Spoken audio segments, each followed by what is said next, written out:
Hello, everybody. Welcome back to the Game Today podcast with Claret. I'm your host. Today I will ride solo. I will not be with my partner in crime, Malcolm. But yeah, I hope we're able to get into it. So let's go. And if you're not excited, I just want to remind you that it's the time of the year where we get to experience the most competitive basketball, whether it be on the women's side or the men's side. When it comes to their season, it is the 2024 WNBA playoffs. So if you are hyped and ready, say, wee ha ha ha. Anyways, I've been doing great. If you want to know how I'm doing, and let's get into it. Um, so yesterday, well, when I say yesterday, that would mean like the other day because it's like late right now. So yesterday we had four games happen, and they were incredible games, really great. I enjoyed each and every of them. I don't know for everybody, but when I be watching, they were going at it. They were competitive. There was almost a side to each team that we haven't seen all year long, which is great to see and incredible. So I can't really wait to talk about whatever happened yesterday. So just a quick run through. Um, Yesterday we had New York Liberty win against Atlanta Dream, and we had Las Vegas Aces with the three-time MVP Ed Wilson um, come a little bit. I don't know how to say, but it was a close game, close like this, but they won regardless. Um, and they were playing against the Seattle Storm, led by Meka Gumeke. And we had Minnesota Lynx versus Phoenix Mercury. And then we had Connecticut versus Indiana Fever led by Caitlin Clark. And I can't really describe how much these games were so good, so good.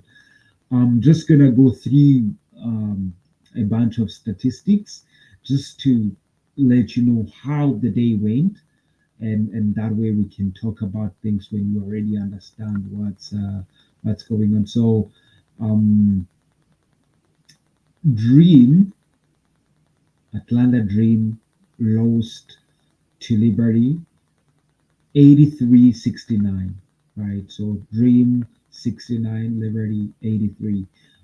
Mercury 95, Minnesota 102 points. Minnesota won. And we had Fever lose 69 to 93 versus the Suns. I keep on, you know, I'm still trying to get because there's Mike Christians and, I keep on forgetting. And Seattle lost in a close game versus the Aces, and incredible games, really great games. Now we have all the top seeded teams come out of the race already, winning their first games, and that should tell us really there that coming in the games that are ahead, game twos, we are going to be seeing a whole different teams, right? Adjustment. We're going to be seeing the teams that lost adjust and use some of the things they used the first game to their advantage, but also using whatever they've learned against the opponents to, kind of uh, find an edge to taking game two, because whether you have home court advantage or you don't, you always need to keep the series balanced, especially now that it's like it's different from the NBA. It's best of three, right? Which makes it a little harder because, well, if I win the first and the second, things don't look good for you, right? What hopes do you have? So, teams will come out really gun blazing. And really, I'm just gonna focus here first on the Seattle Storm versus Aces, because that was a game that really looked so balanced, so well balanced. When I say so well balanced, I mean in terms of players, right? The Seattle Storm, led by Gumeke, it is really, really experienced if you look at how they play, and their physicality, their length, you know, it allows them to compete really well against the aces. So as you can see on my right side of the screen, you can see that Seattle, they had 70, they had 67 versus 78, right? But I just want you to look at something, right? In the first quarter, Seattle Storm had 18 to 9 points of Las Vegas. And in the second quarter, 24-29. So Ed Wilson happened in that second quarter and things didn't look good. And the third quarter, of course, it was Chelsea Gray who came alive again, right? And well, she's been alive, but she was hitting tough shots and great, great for them. And then the fourth, they dominated, right? So coming in, you could see Seattle Storm come out and trying to send a message to because it's a game on the road and it's tough, but they came up short. But if you watch the first quarter, you would say, wow, there is something here, right? And even the rest of the other quarters, it was close, close, close, close. Apart from the fourth quarter, where they completely dominated and demolished them because of the experience. And I think that's what helped them. 2 points to 14 points, which was, well, I'm not going to use the word, but, not as pleasant as anybody would want. And if you go to the players' statistics, you can already tell that no matter what, I don't know, everybody wanted to do, there was always a counter to it, right? Gumeke had 13 points, 3 assists, and 10 rebounds. Double double. It's a great for a first. The game one, and then Gabby Williams had 14, and then Skylar Diggins had 16 points. But I'm just gonna mention something right here, and this is something that I don't know whether many people know, but Skylar Diggins is such a great, great, great point guard. But I thought she could have hit more threes. I thought she could have taken advantage of some of the threes that she passed on and just became a good teammate and tried to pass the ball, which is, by the way, incredible. You are a point guard, but you have. But at the same time, I don't think if the point guard for the Phoenix would have, if she didn't take as much shots she took when they went under the screen or really open on the other side, they wouldn't have won because they were losing really badly, right? So I thought that Skylar Diggins should have had, more and more. I don't know, just if she could have taken more threes, because sometimes she would be open, and I don't know why she didn't take them, right?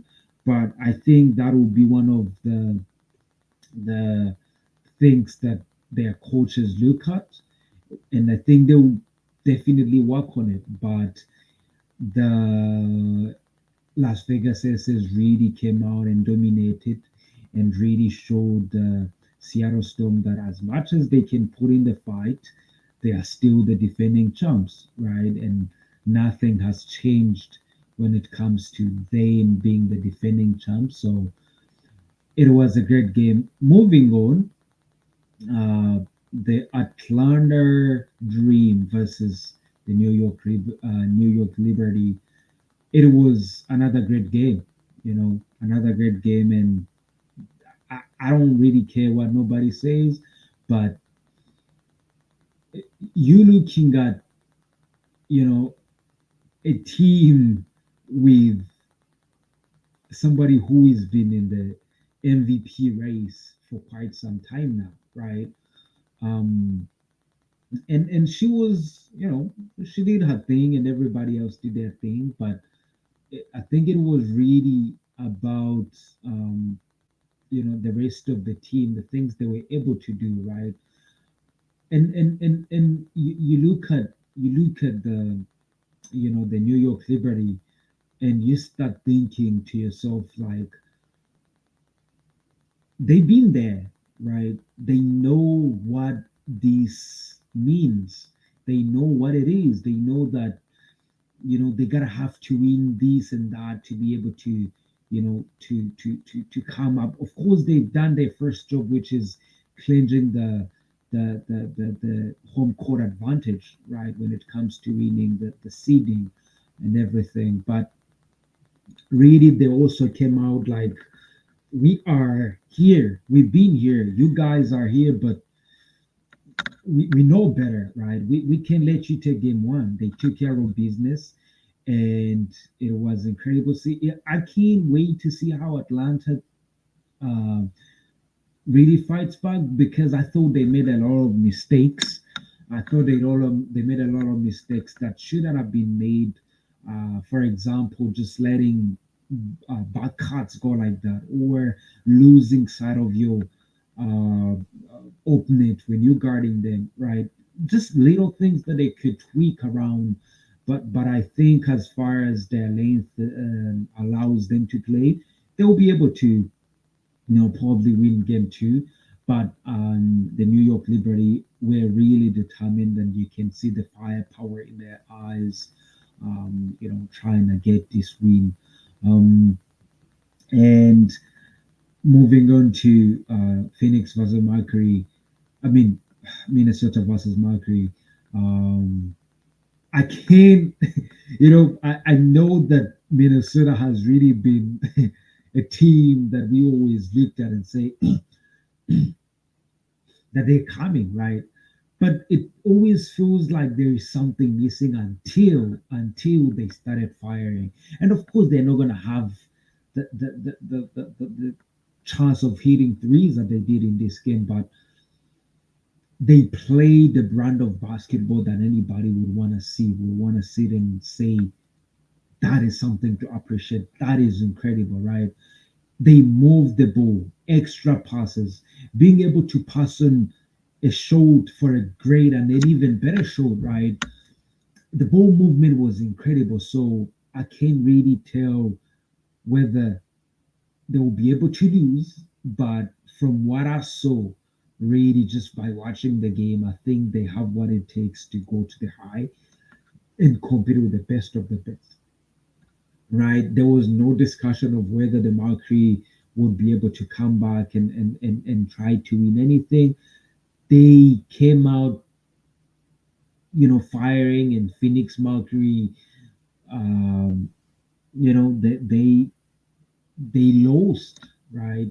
Of course, Cody Williams kind of bailed them out when Phoenix Mercury were trying to come back into it and tied the game, but Cody Williams became Cody Williams, and it was incredible to see, incredible to watch.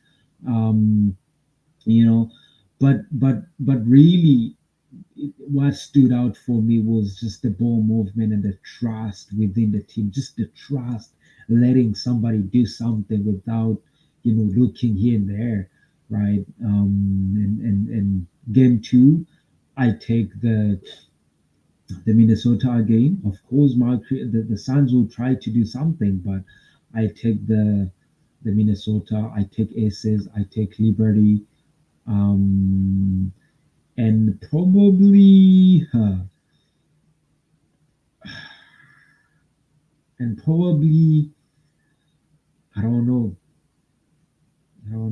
but anyways, Um, Now we are looking at the Indiana Fevers versus the Suns, right? So, who Caitlin Clark, I know she's gonna be the title of every other media video out there, but come on, we can't really put so much pressure on this rookie to just carry a team out of a rookie season, of course, that was incredibly successful. But we gotta give her some grace. We gotta allow her to blossom into this, pressure that we put on her at least, right? And the fever low 69 to 93, but I loved how they play. They still have stuff to clean up, like simple small mistakes, missing assignments on the defensive end. And I thought that regardless of anybody says, Mitchell came out killing. She kept them on the floor. She kept them playing. And if she could have just a little bit of support from the other players, it would have been a different conversation we're having right now, right? And I think the game that is coming next, I expect Kenny Clark to play at a better level. I expect their coaches to use her in a different way, in a way that allows her to roam instead of just being the ball handler, or give her the ball more depending on the situations that they have. And of course, she is not 16, right? So being guarded by the defender, she was guarded by who has a whole length of the wingspan. It's crazy how she's been able to, like, do something, but it's no, it's no the end of the world. It's gonna be a shorter redemption after, after she's done, and we can't wait to see the next game she plays and how she does. Usually the second game is always better for everybody, and I think she'll figure it out, and maybe she'll not win this series, but I think it's incredible that she's been able to test what the playoffs test like, which is great for the rest of the team because now they know where to build from, they know where to put who and who pieces to add on to their team, right? So I think for them, it's going to be just about, winning margins, winning, their battle instead of the rest of the league's battle. Like just being able to know and having the experience to continue to learn whatever they haven't learned yet, right? But yeah, we have two games today. Um, and we will be having um, Dream Liberty at 8 p.m. Atlantic time. Storm Aces 10:30, and we still in round one, but this will be game twos, and then Fever versus Suns tomorrow, and then Mercury versus Minnesota tomorrow, all game two. Everybody tune in. You can check the schedule on the WNBA's website, and let's have fun. The playoffs are fun. Yeah, it's been great here on the game today, and I can't wait to see you break down for game two's first round. Peace out from Claret. Yeah, yeah. God loves you, everybody. God loves you, all of you.